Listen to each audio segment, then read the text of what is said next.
What's going on, everybody? Let me make sure that we are live. Yep, we are live on YouTube right now. Let's go live on Facebook.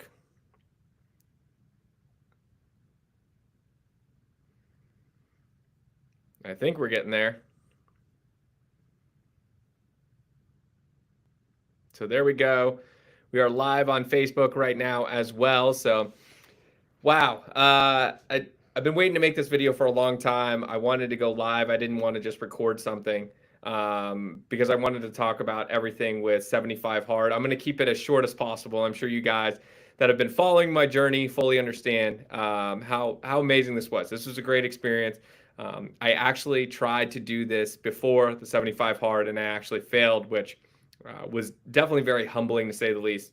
And I figured out why I failed. So I made it to day 37 the last time. It was very frustrating. And all I did was make it a bunch of excuses. Hey, I got a lot going on. I want to, spend time with Christina. I want to, I have a bunch of marketing stuff going on. I have a bunch of work stuff going on. I have, all these events, etc. And I just made a bunch of excuses. And I really took it serious this time. I was actually going to start on January 1st. And I said, what the heck?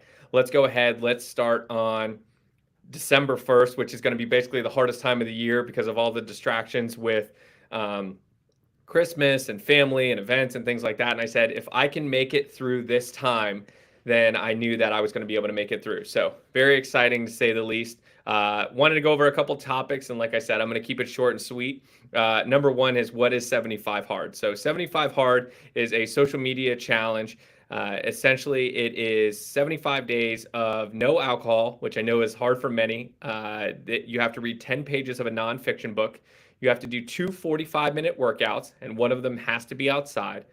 You have to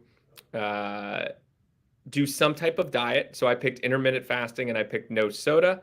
And I believe that is everything. If I'm not forgetting anything, I'll go over that probably later in the video. It'll probably come to mind. But and you have to also drink a gallon of water.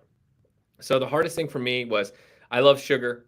So obviously laying off the soda was very difficult, but I saw how quickly the weight came off when I did lay off the soda. And then the other thing was drinking the gallon of water. The part that I didn't understand that I was probably going to appreciate the best, or appreciate the best rather, was the reading. So I really loved the reading.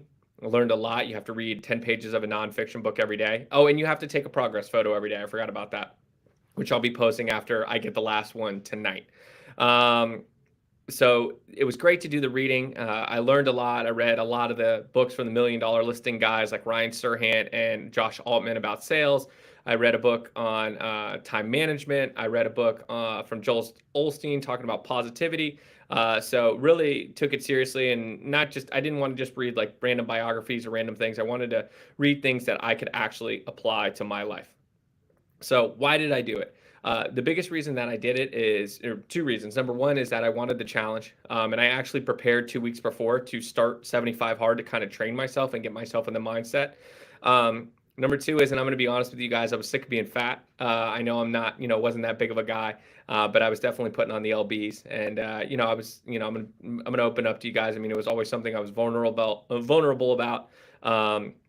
Food was kind of a crush for me, in the fact that if I got stressed, I'd go eat, a big nice meal. If I was happy, I'd go eat a big nice meal. So it was something that I really wanted to get my diet under control. I wanted to get better about that. And the other thing is I wanted to get back in the gym. When I was in college and law school, I loved going to the gym. I loved working out. And I really lost that because I would find every excuse not to go out, and I would find every excuse to eat like crap. So definitely corrected a lot of those bad habits. What did I learn? Biggest things I learned is obviously through the reading. I want to definitely do a lot more reading. One of the major things that I learned as well is that I can fit everything in. You might have to wake up a little bit earlier. You might have to stay up a little bit later, but you can adjust your lifestyle if it's important enough to you to make it happen. So if you want to work out, if you want to eat well, if you want to spend time with friends or family, if you want to be able to work a certain amount of time, etc., you can figure it out. You have to plan your day, though. I got very good at keeping a schedule. I got very good at I got better at, I shouldn't say very good. I got better at waking up early. and I got better about prioritizing things. So, and I definitely held myself accountable as well, and learned how to better hold myself accountable, saying, listen, I have to get this done. I have this obligation, and I have to make it happen, and I only have 24 hours to do it. So I need to get this taken care of, and I need to get it taken care of in a reasonable period of time. So it really helped with procrastination as well. What was the hardest part about 75 Hard? Probably the time management was difficult, but it got easier over time. Drinking the gallon of water was really a pain in the butt. You had to keep up with that throughout the day. I started doing research on water and health, and you're really only supposed to drink about a liter an hour at most. So, I was getting to the end of the day, and I was like, wow, that's a lot of water left. So if you chug too much or drink too much, you could have some health issues. So I had to make sure that I drank as much, spread out the water so I could get it done without obviously causing any issues. So what would I have done different? I probably would have pushed myself a little bit harder in the workouts. I did a lot of walking, which was great, for cardio and stuff, but I wish I would have pushed myself a little bit harder in the workouts. Probably 70% what I did was cardio, because I was just getting back into it and I didn't want to overwhelm my body. And then probably 40%, it was more probably toward the 30-day mark onward, is that I started going to the gym. Obviously, there's a lot to be said about recovery and being able to, take the best care of your body, because you don't want to overexert yourself. But definitely wish I would have pushed myself a little bit harder in that. The other thing that I wish I would have done differently is I wish I would have done, even though I was doing intermittent fasting and it definitely helped, I wish I definitely would have made better choices with the food that I was eating. I still ate I didn't drink soda, obviously, but I did eat fast food occasionally, to just try to get a meal in and those things. So I definitely want to work on my diet, and I definitely want to push myself harder in the gym.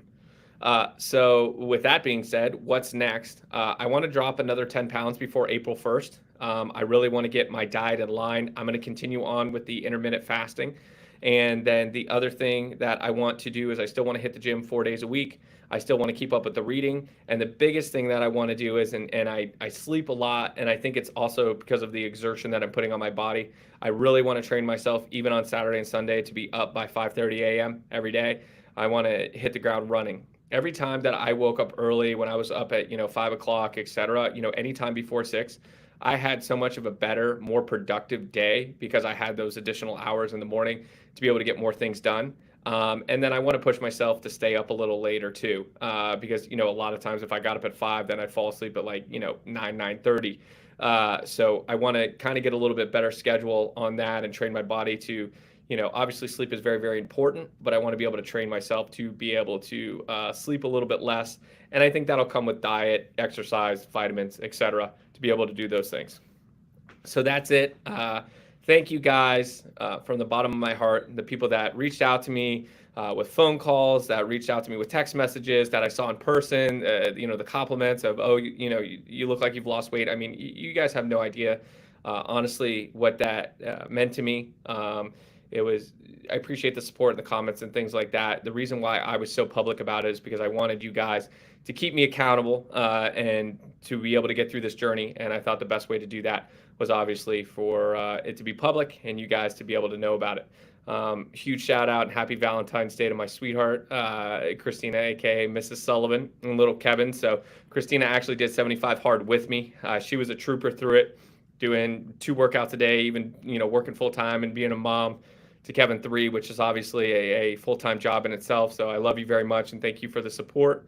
We're going to keep at it. We're going to keep getting better. I want to do 75 Hard again. My main goal out of this is, you guys know, obviously it goes without saying that we're Disney nuts, and I would like to run a Disney marathon. So that's on my bucket list. A goal that I want to accomplish is to run a Disney marathon. So I want to keep getting healthier, keep getting better, because I know the healthier I get, the better that I can perform is the better that I can do for my clients, do at work, be a better father, husband, and all aspects of my life. So again, thank you guys very much. I love you. I will see you soon, and be good. Talk soon. Bye.